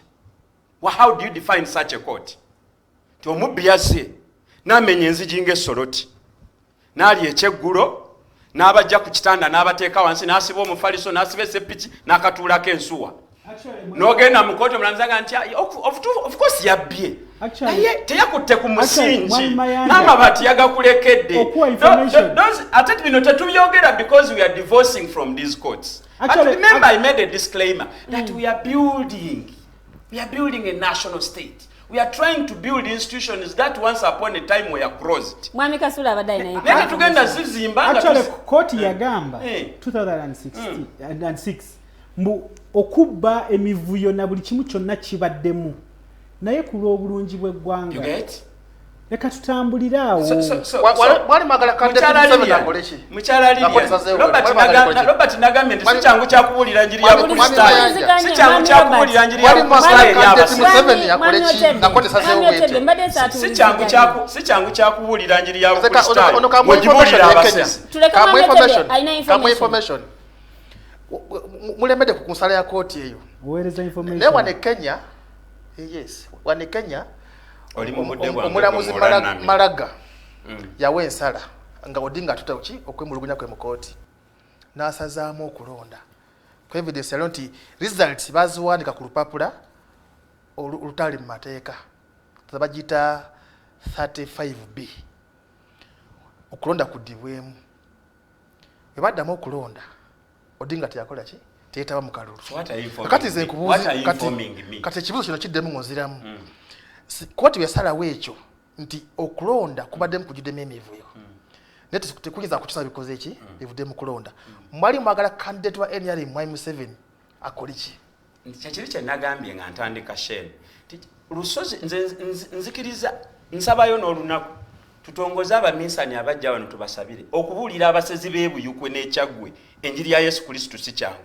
Ono omwami tutudde naye wano njogera olulimi lwensuubira nti lwalooteramu nkugambye bwe nti waze kulundooza nti bwe tuba tugenda mu kalulu. These are the considerables. 1, the electoral commission. 2, the legal framework. 3, security. Lastly, the judiciary. Mwami Kasule usingako kati ku level. Nina kyendeseeyo. So, zino consideration is ennya. Zetwe subjectingako regardless of your color of contestation. Kakati ffe tugamba titujja mu kalulu kalina amateeka agali mu constitution tufugibwa ekitongole kye bayita electoral commission ekirina mandate constitution gye yateekako akagambo tikirina kubeera independent. Now the question is, has the state helped the electoral commission to be independent? The answer is no. The answer is no. Lwaki tulabye mu nominations za 2021 nga chairperson wa electoral commission Justice Byabakama nga atudde wano mu dakiika nga 25 nga yakamala okwasa right honorable Kyagulanyi nomination certificate ku gate nga waliwo agavubuka gaakawula agasezi g'ebuyukwe ne gali guvula presidential candidate ekigowe pu bwe babuuza electoral chairman aga nti nsibirabye ayina bye bamubuuza luli naga nti nze TV yange abadde eweddeko subscription yawadde yes TV yadde nabyo syabirabye. Now bw'otunuulira omuntu ng'addamu bw'atyo nominatinga candidate nga tali mu ngatto ani yazimujjamu okitegedde wali ukatemba mwe nammwe bw'otunuulira ebintu ebyo but at the back of your mind nga mu buwanga bw'emitwalo 5 obuli eriweero olinamu 4 tosobola kusaagira mu debate eno ngali ne vubuka bwe lira namye wano. This is what I was. But this is what Mwami Mayanja. Sinensonga zili sensitive. Lilian. Sinensonga twazisika mu. Mwami Mayanja no. Mwami Mayanja. Mwami Mayanja. Mwami Mayanja. Tulina abantu bafa abafudde mu stroke. Mwami Mayanja kamuwulire. Nedda. Bwe twali ku CBS magala etemundu Mwami Mayanja.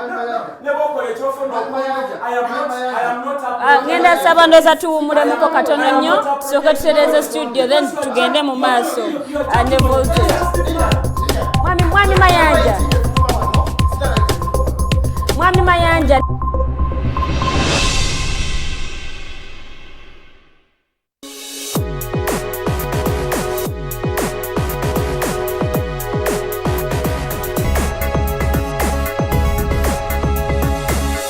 The Alternative Digitalk. Real issues, real talk. How are you beautiful Ugandans? It's your girl Teddy Tenjo. Welcome to the fancy floor. Who doesn't see my hair, guys? I am super glamorous. Remember, this is the only show where we're going to be talking about fashion. Please, where are you think? Teaching. What has been confusing you about fashion? Sorry, you said I should not smile. For all the information about fashion, maintenance of body shape. I can wear bling bling when I'm going out. So you can wear bling bling going out or any occasion. We shall be doing all this in the fancy floor. Remember, it airs every Thursday right from 8:30 to 9 with your girl Teddy Tenjo. It is the fancy floor.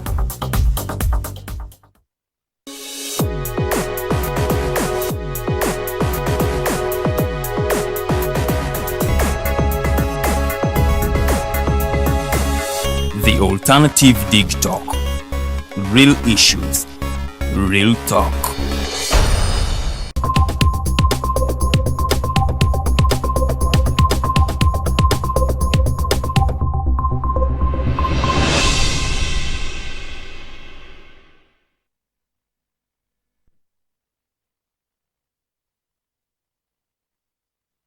The Voltage ye program joli mukulaba twetonda olwekyo ekituuseewo naye tukyagenda ddala mu maaso ne program paka ssaawa 3 ez'ekiro ky'olunaku luno olwaleero era nga ate alina ekibuuzo kyonna ky'obuuza kiteeke mu comment section nja kubanga ate nkisoma era nga abakulu bano ekibuuzo ekyo nkibaweereza era bajja kubanga bakuddamu bulungi nnyo gwanaaba ayagadde okuyita ku ssimu enamba z'essimu ze zino wammanga MTN eri 0789 017145 songa ate Airtel eli 0759 132310 enamba ya Airtel kusobola okubanga ate oyita n'obuuza ekibuuzo n'obeera nga ate oddibwa mu The Voltage gaba amasannyalaze gennyini buli lunaku olwokutaano ssaawa 1 yakawungeezi mpaka ssaawa 3 ez'ekiro njagala nsooka enzireke ewa Mwami Kasule.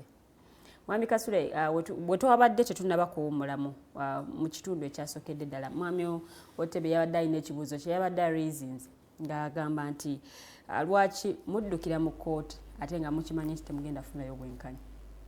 Awo njagala tutandikire wennyini. Ndowooza omuntu yenna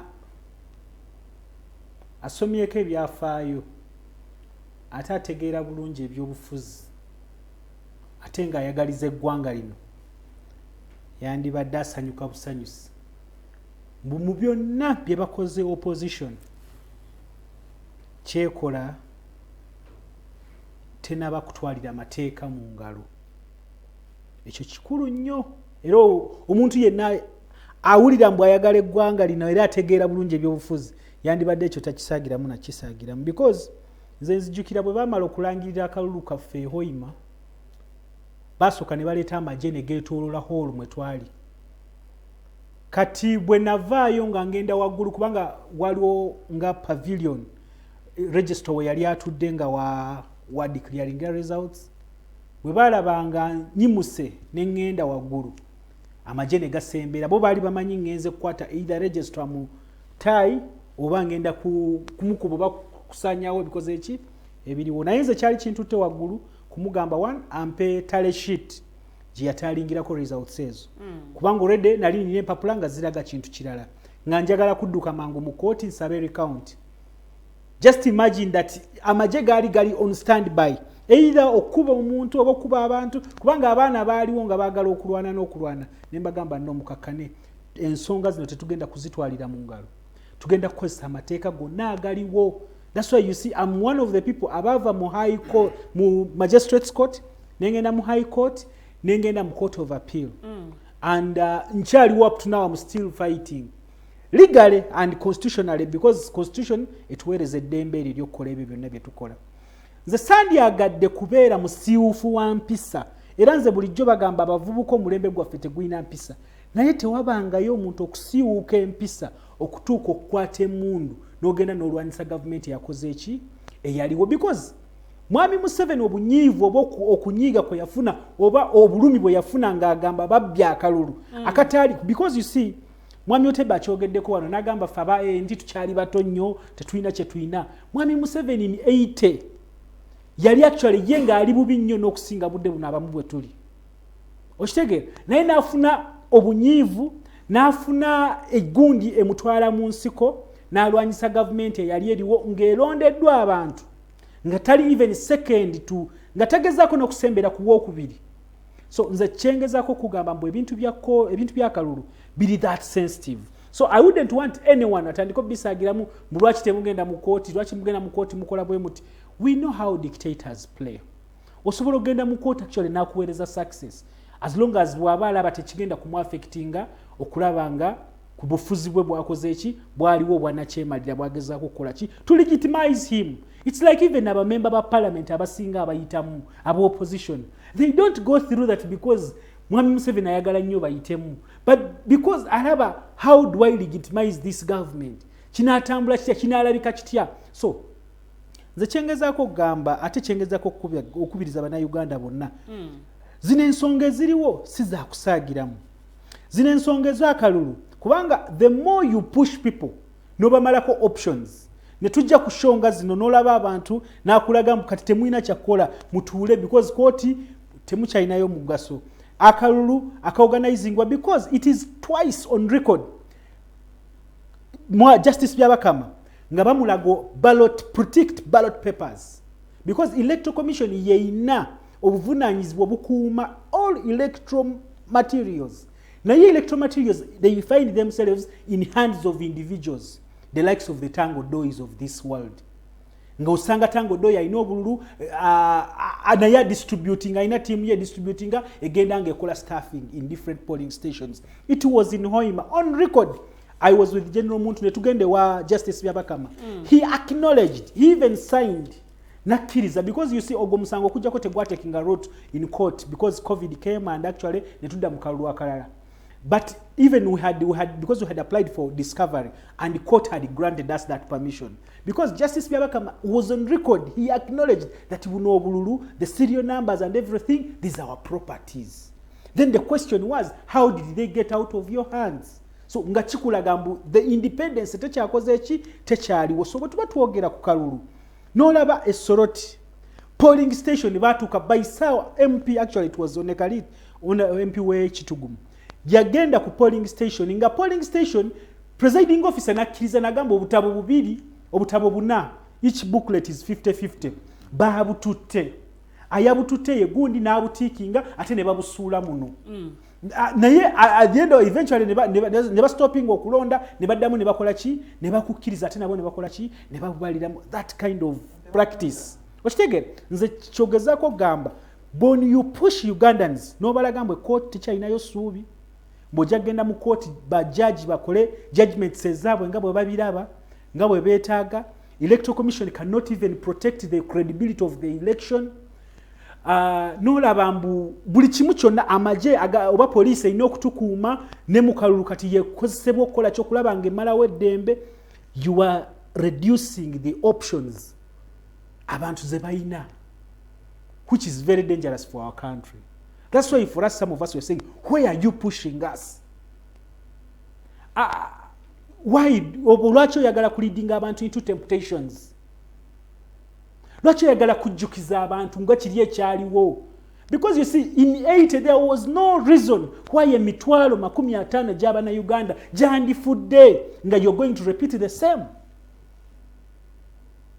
So that's why we are saying we as the actors and abana Uganda, kubanga abana Uganda bangi kati budde buno bakugamba even surveys ezikoleddwa bangi tebakyakkiriza mu kulonda, and which is very dangerous for our democracy. We have been laboring to encourage them to go and vote, but many don't believe in that. So that's why we are saying, what do we do? Which kind of message are we going back with to those Ugandans abatakkiriza mu kulonda? Should we encourage them? Awo wenyini ku nsonga ey'abana Uganda abatakkiriza mu kulonda, retired Colonel Dr. Kiza Besigye mulundi gumu yategeezaako nti akalulu tekasobola kujjako mwami Museveni, ate ne tulabanga era benyigidde mu kalulu. You see, nkugambye ekintu kiri very clear. Akalulu mwami Museveni alaze mutekasobola kumujjako. Nga Gaddafi bwe yali ayogera, nga Bashiri bwe yali agamba. And by the way, Bashiri okugenda okumujja ku bufuzi yali awangudde nga parliament ey'abantu 1,400 nga inako 3 something. Gaddafi naye baali bamukubidde akalulu.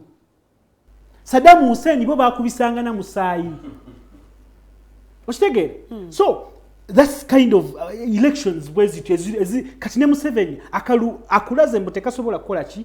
But you see, through that election, because you see, chance jetufunye mu kalulu apart from kanakaluka 2021, akaluka 2021 Museveni teyakkiriza abantu ogenda to sell their manifesto, ogenda okola kyovola bakugambye COVID-19. No, you see, olwa COVID-19 kati budde buno COVID yaggwawo. Budde buno kati ba campaign. No, COVID yaweddewo.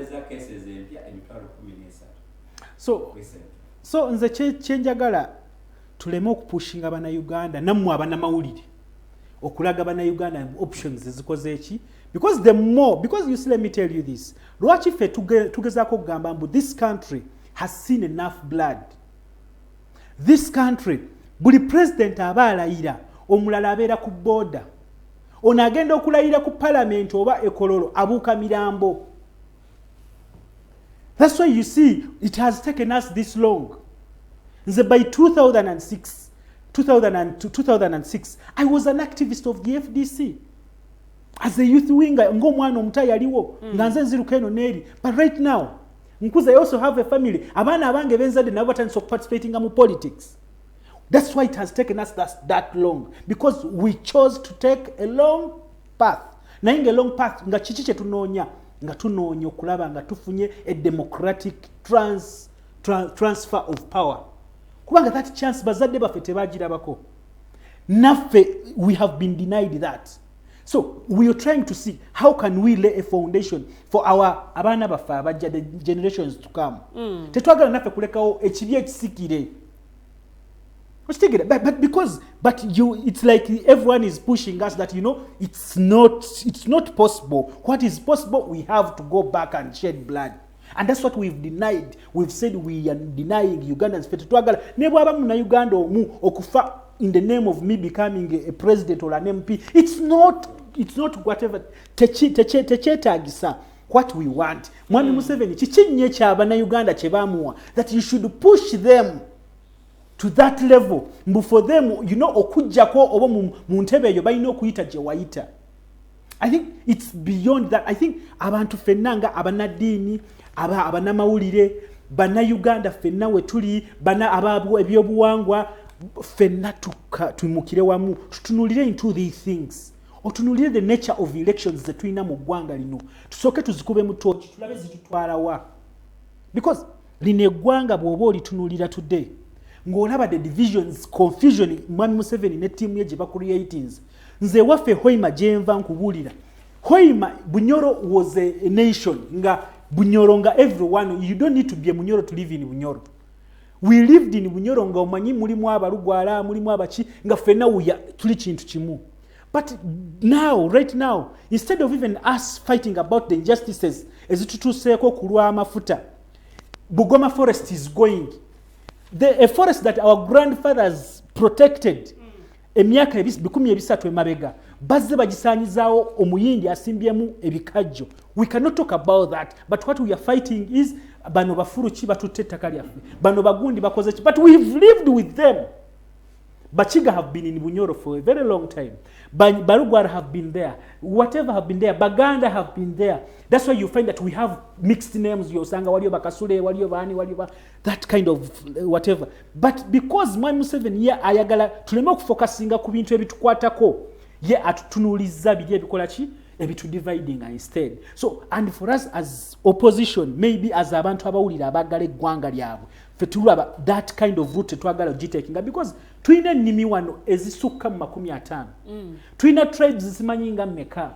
So if at all this country goes into a Somalia, God forbid, who is that person that can come and bring us together? Because Mwami Museveni yali afunye chance nga he would live as a father of the nation of this country. We don't have a father of the nation of Uganda.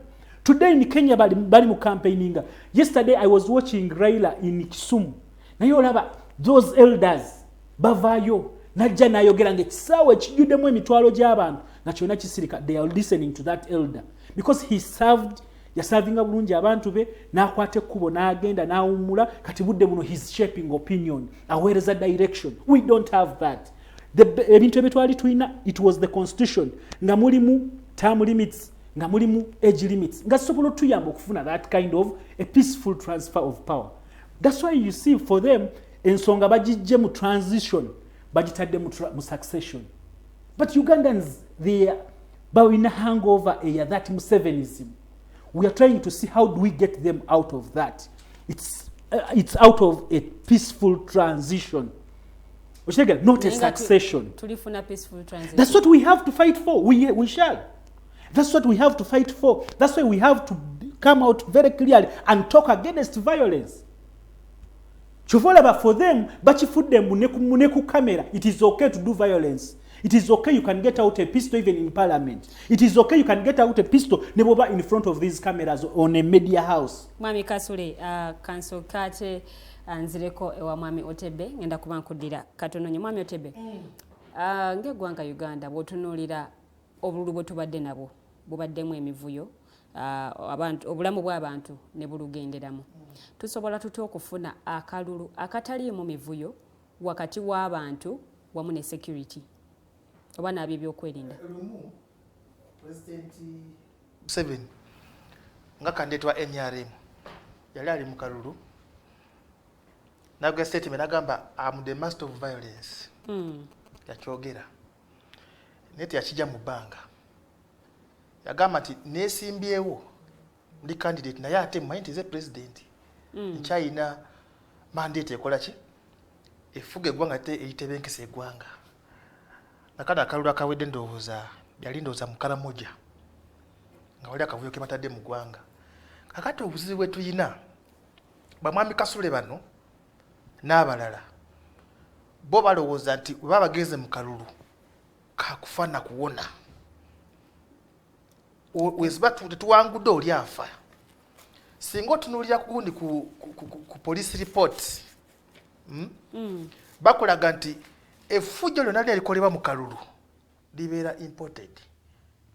Atugoberera kitegeeza nti nvaawo ne Kampala kalulu kali Soroti ne tukuŋŋaanya abantu ne tubatwala Soroti ne tutegeerera abaawa ab'e Soroti.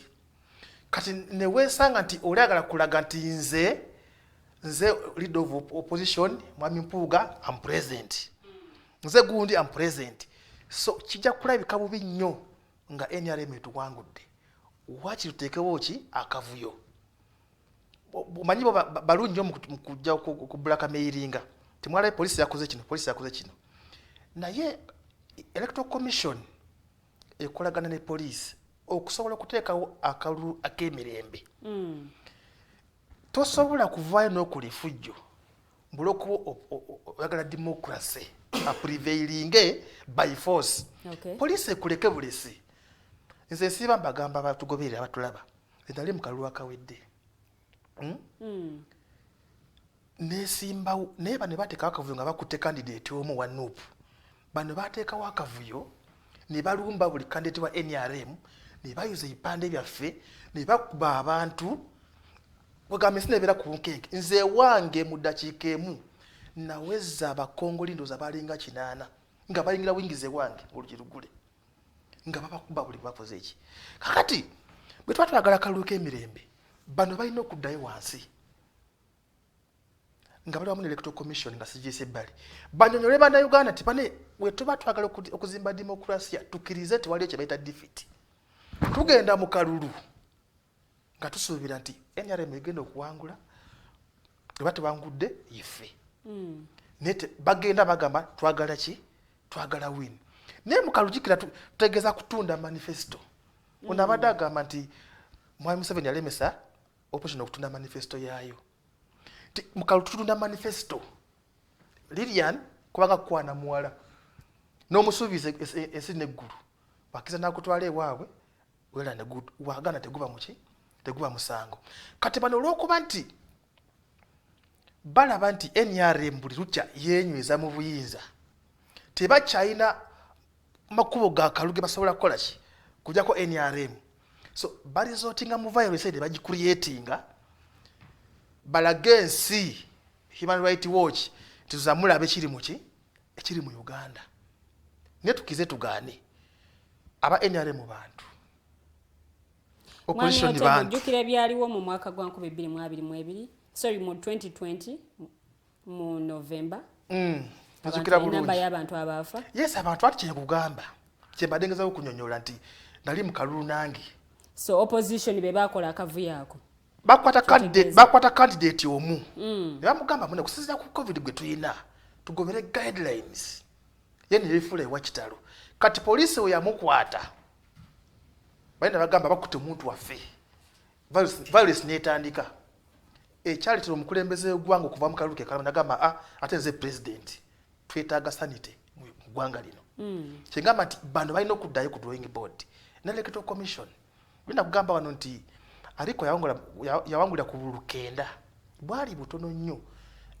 gundi area ina abalozi 3 gundi yali tono nnyo period yokola ki yokulonda naye bantu baddeyo ne sensitization yali wansi nati tewali sensitize bulungi nti isi eddeyo n'abantu opposition ne NRM betusomesa abantu baffe nti bannaye akalulu sikufana kuwona ffenna kyetaaga gundi role tugikole ki tugikole emyaka nga 10 emabega ndowooza nga 10 omuyimba omu yamuvayo nagamba nti NRM silent majority yali akijja kuki nti bano bannaffe bafujjo nnyo nga nawo NRM n'omuyiwako amazzi akuleka n'ogenda akati lwali abantu bafuusa ensolo kyani kya NRM kyani kya DP kyani kya NUP kati kitegeeza ki ffe nga abakulembeze abagala demokrasiya abagala ensi yaffe ebeereko nga Ghana tulina okutula wansi tugambe Mwami Kasule ebunyolo nti ye va mu kuvuma Museveni va mu kugamba byatakoze ne byakoze soko tuza abantu bo titwa twagala eggwanga eddungi kuba President Museveni tagenda kubeera ko mpaka nekyo kisobola okudetermininga omulala nakola ki omulala najja naye agenda okujja kusanga oli mulamu kisuka okutunulira mu bantu baffe walibeerawo okukyusa obuyinza okwemirembe mu ggwanga Uganda definitely kwa avenues weziri bano bokedde kugundi okukyusa kujja ebisanja okukola ki actually avenue yali badde sookerwako ke kalulu ati wera weekali naye emivuyo gye funa tukkiriza we all concede and we must concede funa tukola ki tugiteekawo kakati constitution bano gye bagamba nti Mwami Museveni akwata ku ssemateeka mwenyini akkirizibwa okumukwatako eyo point akkirizibwa okumukwatako kakati mwe abaleeta akave kyeŋŋamba nti ssemateeka bakkiriza okumukwatako gwe kimanyi buli ti mu parliament bakusinga babaka oli ali mu 3+ gw'oyina 80 kakati oteeka kubanga bano bagenda mu kalulu k'okukyusa gundi constitution baleka bagambye bannansi tugenda ku lutalo banaye mutwerinde mutulabe naye nga kyonna kyebagenderera nti bagakola bati Nambooze yalwana nnyo baleme kuyisa katumongera akalulu emukono municipality gyali bano gwe mulama gwe batambulizako eggwanga lino okiwulira ate oba oli awo fenga gavumenti yajja okuteekawo emirembe tetuyinza kikkiriza kitambule nga kiri bwe kityo olwokuba Mwami Kasule oyagala tulaga abantu b'ebunyolo nti gwe okubanya ekikonde obuka kuweza okola ki mbwe demokrasi nedda ssemateeka ono bano gwe bagamba akkirizibwa okumukyusa tewali teeka lye bakyusiza bakawali gwe bakute mu ssemateeka wa Uganda nga bakakuteko mu bukyamu either mu referendum oba mu parliament bonna enzigi nzigule kubanga era obuyinza buli mu bantu ne abantu bali kukosa obuyinza bwabwe either ngayita mu mubaka wa parliament nga amukiikiridde n'akola ekyo omuntu ekiyandikoze oba nga tugenda mu referendum eri abantu so singa tumanye ebyo tujja kubeera mu nsi enyeesiimi tufune demokrasi omulungi nga tewakyali bino olwaliro tewali ali ku politics wa succession olwaliro ssemateeka wa Uganda akkiriza omuntu yenna okwesimba ku kifo kyonna kyayagala nabire ebyali bisiba abantu sebanya emyaka biki byaggwawo olwaliro gavumenti ebukimbiri omuvubuka akwadde nupe gundi flag 19 years nebi tebyaliwo ng'olina okuba ne 35 byonna constitution byali mu constitution ne babijjawo so avenues weziri ez'okufuna peaceful transition through elections. Maybe information kuba MP tewaliwo age limit. Waliwo LC5. Waliwo LC5. That's how the Ekanyas, that's how they entered the parliament ngabana bato. The Norbert Maos so tosobola gamba kati ebe nabyo bazize mu government ya NRM. Ebirungi bimukola kye bimujogera ko lwalero. Okitegera. Yogeddeko mawo kwera mu parliament ba Mr. Kanya bonna. So obote yagenda mu ngamaliriza tusagalaganya gundi ssemateeka wa 95 ne pigeon hall tosobola era tusobola nakyogera ku Uganda ne bakola ki ne bakuwagira njagala nzireke wa mwami Mayanja Lord Mayor Salongo Elias Lukwago mu kwogera kwe yategeeza nti tulina okukolaganira awamu ate mwami Robert Kyagulanyi Ssentamu era naye n'akikkaatiriza ekyokolaganira awamu naye n'ategeeza nti abantu bano ababagoberera wansi oba oli awo balina okubanguyiza ensonga ey'okukolaganira awamu waliwo tufunyeko obuzibu nti ku social media abagoberezi b'abantu bano eno like on attacking ono n'olina attacking oli because of the political party omuntu omuja abeera alimu magezi ki oba oli awo ge waali baddoowa abantu baneeno okusooka byonna nja kukiddamu emirundi n'emirundi tinewankubadde nga twagenda mu kuvuganya kw'ebibi state I am not talking about NRM I am talking about state because state must be a permanent neutral actor state denies a conducive environment for actors to play fairly. Tuli wano. Oliaga nti buli muntu wa ddembe, but we know that we have a Public Order Management Act. Naye ne bwe baali bagikola, baali specific. Temulimu provision egaana Alliance for National Transformation to go and engage its supporters. To go and do civic sensitization. But what has been happening to some actors when they attempt to use that provision? The very recent example is Democratic Party at Popopo Memorial. You see, democracy is a foreign concept. Era ajja kusumbuwa abamu. Oliaga nti abantu balonda, therefore there is democracy. No. Debate goes on. Abalonda because okay tulonda NRM yamanyi nnyo naye mu constituencies omuva NRM tosanga yo bayomba nti nebe twalonda tebatukolera and if people's engagement through kalulu akali free and fair ye expression y'abantu ku interests zaabwe along development constituencies ezironda NRM massively, are they better in terms of democracy, in terms of civic delivery? Dispensation? The answer is no. Therefore, there's a problem. The saga kwogera ku Uganda ngalina ntinja kuva no ngende mu ggwanga eddala nina ekisiraani sirina ggwanga linimu banfaanana ddala.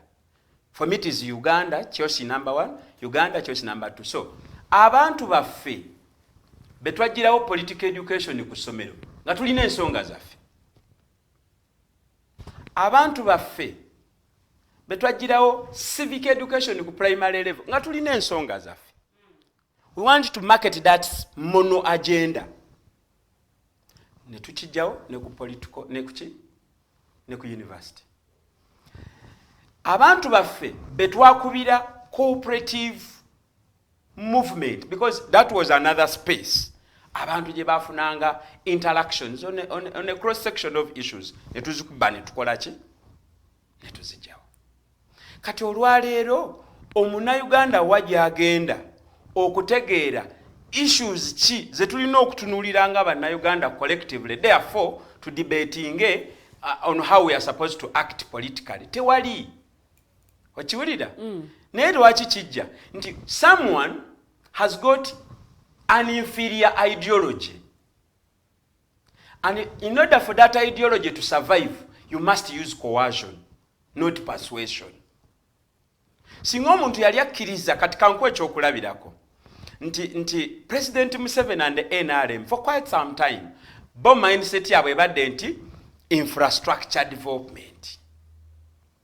More infrastructure development, we shall trigger industrialization. Nera bagenze mu budget eyo waba defense infrastructure industrialization. Femwe FDC tugamba nti approach yaffe agriculture, education and health. Kati ezo singa yo yebeera contestation je tutwala mu field, twandibadde tucreatinga avenues okunyumyamu n'abantu. Lwaki aba-FDC bo balowooza balina kusoosowaza bya bulimi, bya njigiriza na bya bulamu, n'aba-NRM ne batubuulira lwaki bo basoosowaza nguudo. Kakati NRM ezeewangula, kale katugambe ng'etunda endowooza yaayo infrastructure development, era nekola daamu z'amasannyalaze nnyingi nnyo newankubadde ng'omuwendo gw'amasannyalaze tegusoboka. Kati tutuusewa a climate crisis. Naye nze owa-FDC dilwe nfuna opportunity ogenda mu bantu tukubaganye ebirowoozo ku ebyo nti bannaffe bano be mwawa akalulu abaatuwangula, abaatutandiki abagootaanya River Nile, that section of Karuma, ne bazimba n'eddamu endala ebujagaali, ne bagenda ne batampalinga ne Owen Falls Dam nga bagikolako extension almost ne shutting down in that bogus ambition of power generation to trigger industrialization. Where are we today? Unemployment 83%. You get me? Kakati ezo yandibadde political discourse. Naye olw'okuba bakimanyi nti ebiboozibuuzi byabwe bya kijega, tebasobola kujja naffe abalina emitwe emiwagaleko tukubaganye ebirowoozo. Kye basooka okukola ffe batuteeka mu kutiya, toyogera naye jangu tuvuganye, naye nga tokola ki? President Museveni mu kalulu akaggwa yakuba ebivulu. It is not Kyagulanyi yasooka okubeera ne procession during COVID. It is a honorable minister of health. Was she taken to jail? Then president comes and say, I am also the president. Let me say this also. Let me also say this, because omwami ono akisiize bulungi nti ffe tukole fujjo. Feffe kaffe tutransporting abantu olwokuba Kasule yeesimbyewo olw'okwerana wakati ono wa kibiina gundi ono wa kibiina gundi. Leka nkukole kino. Feffe kaffe tusomba abantu ne tubajja ebusiya kubanga Kasule mukwano gwange yeesimbyewo.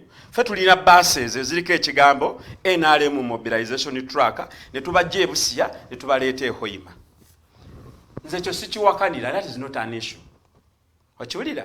Because tulina actor gwe bayita Uganda Police mu field. Omulimu gwe si gwa kugaana Mayanja genda kunoonyeza Kasule kalulu kubanga n'Abamerika tubalabye nga bakikola. Kenya bakikola. Maliriza na kino. Poliisi mbadde njisuubira nti Arua yakwata Mayanja owa FDC yakola effujjo lingi nnyo mu kalulu. Awere nemba n'emisango ali mu kooti. Nandijisuubidde nti Omoro abakozeyo effujjo aba opposition bonna yabakutte. Nakibuuza wano luli nti buli kalulu ke tugendamu wabeerawo raid eyo. Abantu abo tebatwalibwa mu kooti babavunaana musango ki?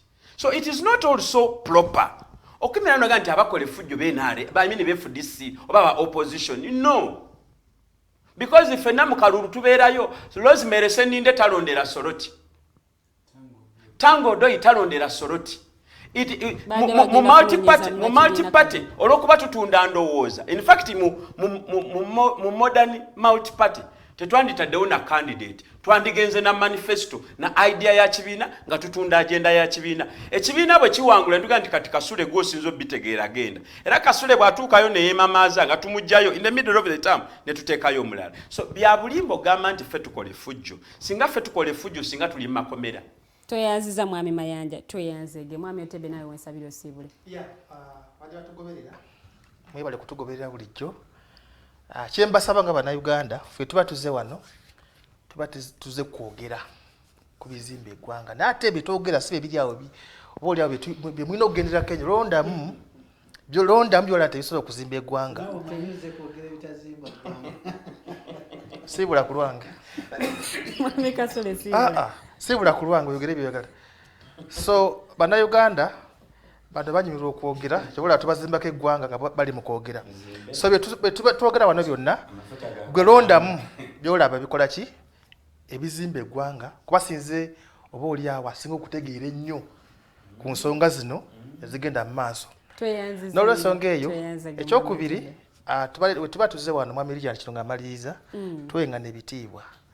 Ffenna tuva mu bibiina byobufuzi ebyenjawulo tuba n'endowooza zaffe ate era tulina gye tuva tulina zifamire eziraba TV eno etuuka wala. So byokudda wano okwatakinga si kye twagala kuba show yaffe eno nnungi nnyo ffenna tulina obusungu naye tubeere ethical. Bannayuganda mwebale nnyo kutugoberera.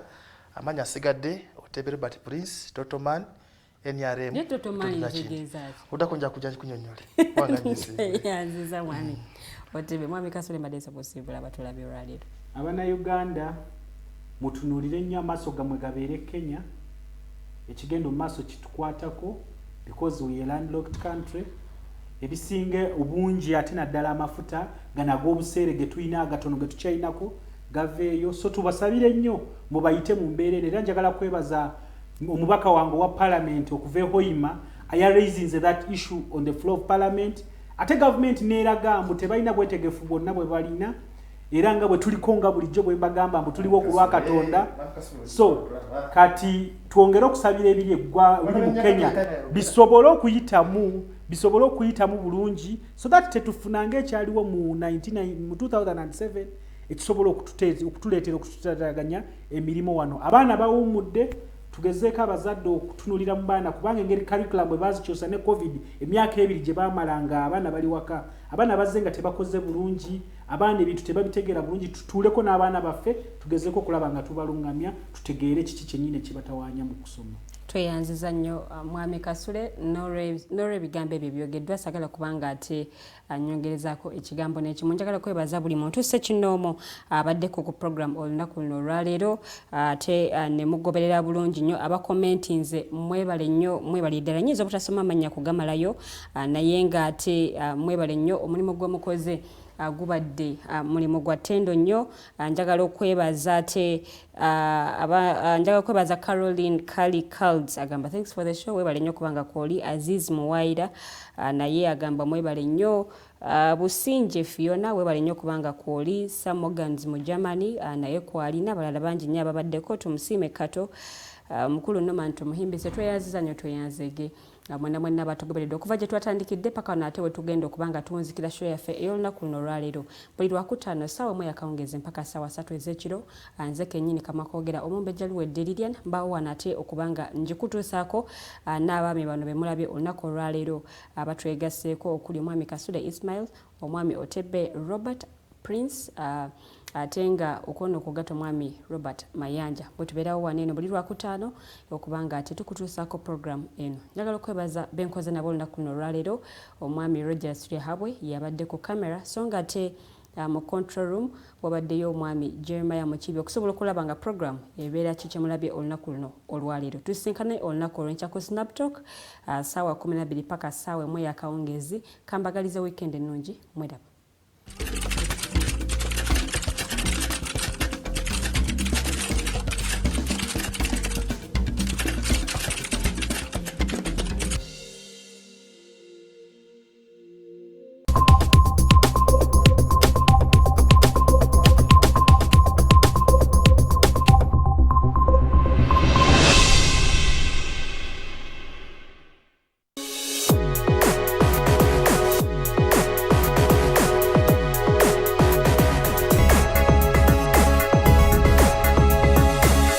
The Alternative Digitalk.